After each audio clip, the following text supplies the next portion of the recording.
Hey, you are sleeping out there, remember? On the night of the family vacation, what came out from my mother-in-law's mouth was something I had never imagined. Mom? Outside? Didn't you hear me? There's no room for you. Outsiders should sleep in the parking lot. Oh no. Why did my mother-in-law offer to share a room with me? Now I finally understood why. I had been looking forward to this family vacation for a long time. I thought it would be a good opportunity to get to know my mother-in-law better. That's what I had thought. However, I had no way of knowing that things would take an unexpected turn later on. My name is Ella. I'm 29 years old. I'm a housewife, and I work for a company. I married my husband Dan about 6 months ago. After 2 years of dating, we made it to the finish line. For 1 year, we lived together in the apartment where he lived. I thought I would continue to live there after our marriage, but one day before we registered, he said something like this. My mom is asking me to rent an apartment near their house. What? Your mother? Why? I don't really know either, but my parents are getting old, and it would be safer to have someone younger nearby. You know, I'm an only child. I see. As I recall, your mother gave birth to you at an older age, right? Yes. She had me when she was 38, so she's almost 70. These days, she has trouble walking to the supermarket. I see. According to Dan's story, my parents-in-law are worried about their future since they are both quite old. They don't seem to have any problems in their daily lives, but they must be feeling a little anxious. However, thankfully, they are not asking us to live with them. It would be harder for us to move in together, but it would be easier for us to live close by. I smiled and said to Dan, I understand. I'm worried about your mother and father, so let's move closer to them when we get married. Is that okay? You say it so easily. Because you're worried about your parents too, aren't you? But then, you might have a hard time. Well, they are my in-laws, but they're going to be my family now, and I want to make sure we have a good relationship. Thank you, Ella. You're being a great help. Dan looked somewhat relieved. He worried about his parents and about how it might cause me trouble. I guess he was also conflicted by the combination of these feelings. The moment I saw his relieved face, I also felt somewhat refreshed. I'm nervous about being so close to his parents, but it will lessen Dan's anxiety. Besides, I'm their daughter-in-law too, so I should do what I can to help. Thus, when we got married, we moved into an apartment, which was a 10 minutes walk from my in-laws' house. When I showed up at my parents-in-law's house after the move, my mother-in-law called out to me happily. Ella, thank you so much. Dan told me that you accepted the offer to live nearby so easily. Oh, it's nothing. I would like to help in any way I can. As I recall, your parents live far away, right? Yes, about 2.5 hours by train. Oh my God, that's a long way, but that's okay.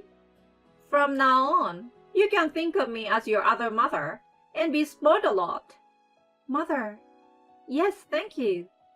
My in-laws have a very friendly nature and are never painful to talk to. I would have a good relationship with them. That's what I thought. But at that time, I was still unaware of what was about to happen. I was about to face an inevitable problem. It was one day, about a week after our marriage, that I realized this. My husband works on the weekends, so our days off do not overlap. But since we both cherish our mornings and evenings, we didn't miss each other much. It was Sunday, and my husband usually goes to work. It was a little after 9 a.m. I was having a leisurely breakfast when the intercom rang. I wondered who it was. I thought I should have received all my packages. Maybe something from my mother at home? Mother! I shouted out in surprise. Then my mother-in-law opened her mouth, looking somewhat unhappy. How long are you going to make me wait, Ella? It's been almost 30 seconds since I pressed the intercom. I'm sorry, I'm just having breakfast. Breakfast? What time do you think it is? You're such a senseless person. What? Don't just stand there. Get the slippers ready. And some tea. Yes, here you go. I did as I was told and prepared slippers for my mother-in-law. Before I could invite her in, my mother-in-law headed for the living room, sat down on the sofa, and began to look around the room. I don't know why she was in the bad mood, but I must have put her in a bad mood any longer. I hurriedly prepared a cup of tea and brought it to her. Here you go. I'm sorry I didn't have any tea cakes. She sighed and said in a disgusted tone, You can't even make tea properly. You're not a good wife, are you? I guess I will have to train you after all. Huh? Train me? All right. Now that I've given you my blessing to marry Dan, you're going to act exactly as a member of the great family from now on, okay? Nobody talks that way about accepting our marriage, right? And besides, don't you remember?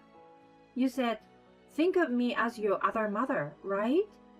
At these words, my mother-in-law burst out laughing and looked at me as if I was an idiot. What are you talking about? You can't possibly have taken those words seriously. Of course it was because your father-in-law and Dan were there, weren't they? Then you mean you didn't really think that? Of course. What's the value of a plain, good-for-nothing wife like you? Dan brought you here, so I said yes for the time being. But I was supposed to be the one to find Dan's partner. But that doesn't mean you have to talk like that. Shut up. All you have to do is what I tell you to do. I finally understood what I had seen in my mother-in-law. I realized that everything I had seen of my mother-in-law was a fabrication of her character. In reality, she was a person with such a warped nature. Perhaps she became this way because she loved her son so much. But that does not mean that she should be hostile toward her son's wife. However, I don't think she would listen to me even if I talked back to her. Besides, I didn't want to upset family relations in a situation where we had just gotten married. It is not in my nature to disobey my elders. No matter how wrong my mother-in-law's way of thinking was, it was not so easy to talk back to my husband's mother. The fact that I didn't speak back here made the situation worse. My mother-in-law began to visit us regularly without prior notice, and began to bully me under the guise of helping me. You are a really bad wife, aren't you? You can't even do your own housework. You're worthless. If you're such a failure, I shouldn't have let you get married. And so on. How many times have I shed tears at these heartless words? Of course, I thought about talking to my husband about it, but my mother-in-law made the first move. I'm visiting because I want to get to know Ella. She told that to my husband. Whenever my husband came home from work, he would smile and say to me, Did my mother come by today too? I'm really sorry, okay? She's the type of person who goes all out with people she wants to be friends with. No, you know, Dan. Well, you will have to cut her some slack. Mom is very happy to have a girl like you as a daughter-in-law. I see. The smile on my husband's face as he spoke happily was too bright for me to tell the truth. In such a state, I realized that half a year had passed since our marriage. My mother-in-law was still bullying me. Then one day, my mother-in-law called my husband and I to her house and told us about our family vacation. Let's go on our annual family vacation. This year, Ella is coming with us. Me too? Of course, we're a family. She had already decided where to go and where to stay, it seems. The destination was a hotel with a spa, and the rooms were for 2 people only. I thought it would be just me and my husband, but then my mother-in-law made an outrageous comment. Oh, by the way, Ella, you'll be staying with me in a double room. Me and you? Yes. Let's have a good talk, just the 2 of us women. But If that's fine with Dad and Dan too. At my mother-in-law's words, my father-in-law and husband looked a little strange. Then my husband opened his mouth in concern. I don't mind that, but are you okay with that, Ella? What? Aren't you a little nervous about sharing a room with Mother? Well, that's...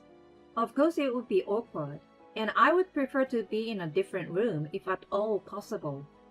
But under the circumstances, I couldn't say that clearly.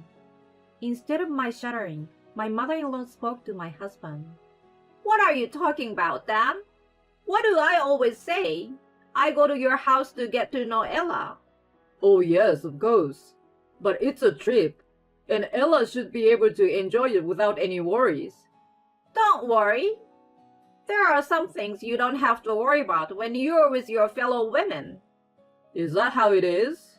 Well, if you insist, I don't mind. Mom, don't pester Ella too much, okay? I know. We'll get along fine, don't worry. Thus, without being able to express my opinion or anything else, the decision was made to share a room with my mother-in-law. My husband repeatedly asked me, Are you sure you want to do this? But I couldn't say no to him.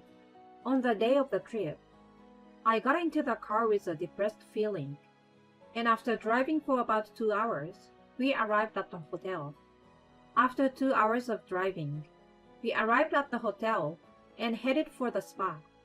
I didn't want to go in with my mother-in-law, so I lied and said I had a stomach ache and shifted the timing of my entry. Afterwards, the four of us had dinner at a small restaurant inside the hotel. The hotel has a good reputation, so all the food was really good. The only problem was that I'd be in the same room as my mother-in-law. The spa was really nice, and the food was very good. Now all I have to do is sleep with my mother-in-law in the same room for the night. After dinner, I spent some more time in the spa. When I returned to my room, I decided to quickly go to bed, not to engage in conversation with my mother-in-law. Unfortunately, my mother-in-law was still awake. As I was getting ready to go to bed, I heard a voice behind me saying, "Excuse me." I fearfully turned around and saw my mother-in-law smiling wryly at me. "Mother, is there something wrong?" "What are you doing getting ready for bed? You sleep outside, don't you?" What? What came out from my mother-in-law's mouth was something I had never imagined. I managed to squeeze out a few words as she smiled triumphantly at me. "Mom, outside? Didn't you hear me? I said sleep outside." "Wait a minute. Then why did you say you wanted to sleep in the same room with me?" "Of course, to get rid of you like this.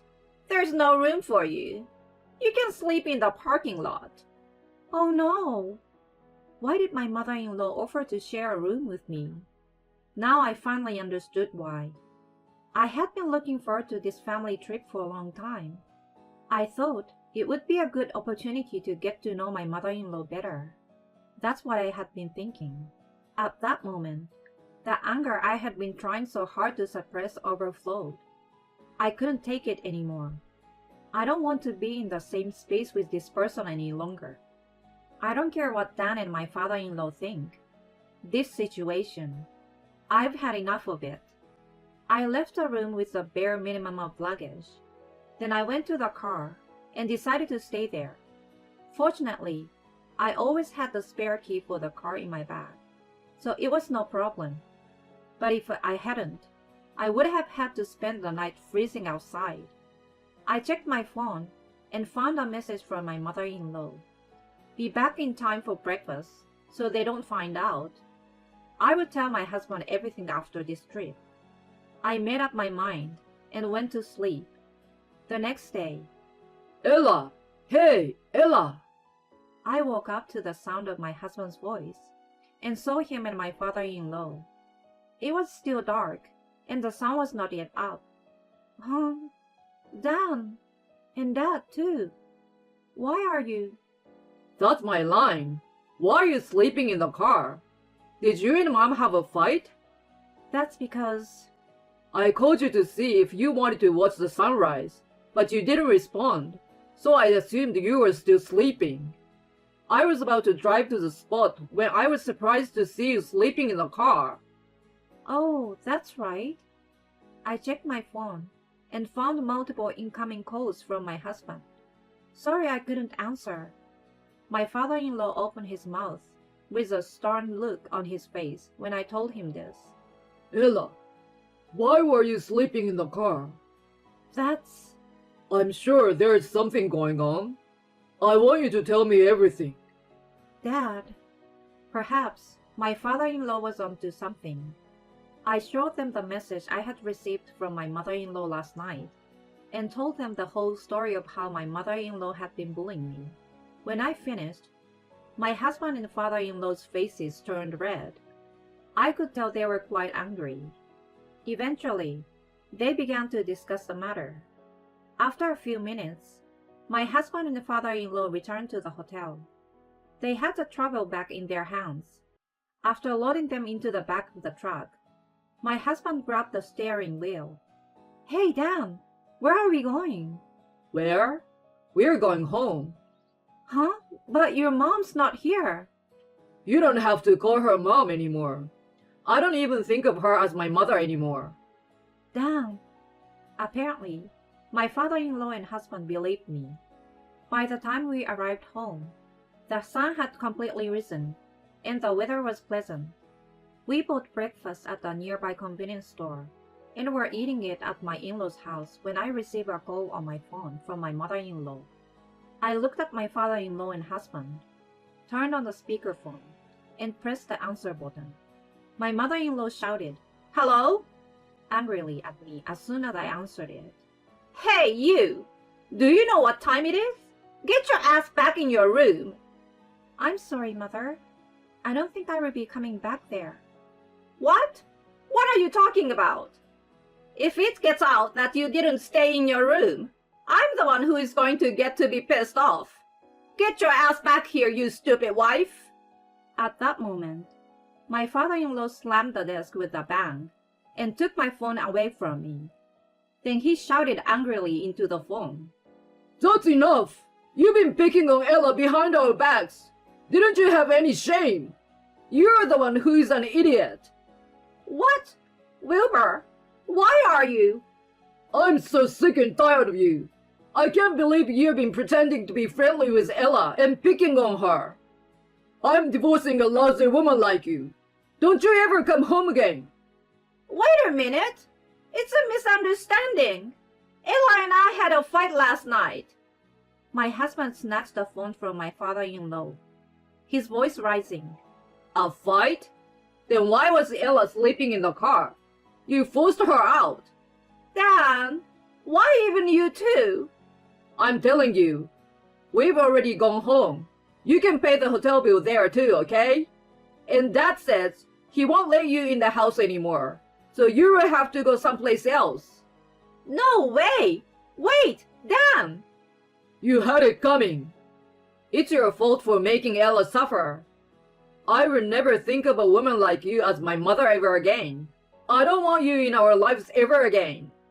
My husband hung up the phone and blocked my mother-in-law. He then bowed deeply to me. Ella, I'm sorry I didn't recognize it before. I'm so sorry for all the pain I've caused you. Yeah, me too. I just couldn't tell you the truth when I thought about how you were your mother's beloved son. I will protect you from now on. So if you have any problems, you must talk to me right away. Okay, thank you. After that, my mother-in-law had a rough time. Since she didn't have a credit card, she couldn't pay for the hotel, so she kept calling her husband's phone. But he didn't respond and completely ignored her. My mother-in-law had no choice but to contact her own brother and asked him to replace the money. When he heard about all this from my father-in-law, he was so furious that he forced her to sign the divorce papers that my father-in-law had prepared and took her in. She now lives in her brother and sister-in-law's house and works part-time to make ends meet, and is apparently being treated like a slave. Her brother and sister-in-law also bully her. and her life seems to be really hard. However, she has nowhere else to go. She will probably have to spend the rest of her life as a housekeeper at her brother and sister-in-law's house. I, on the other hand, took this opportunity to move in with my husband to my father-in-law's house. We have decided to remodel my parents-in-law's house. All the expenses are my father-in-law's, and they are even going to add a room for our future child. I can't thank my father-in-law and husband enough for believing my story and going to such great lengths. I want to contribute as much as I can as a daughter-in-law for them who saved me.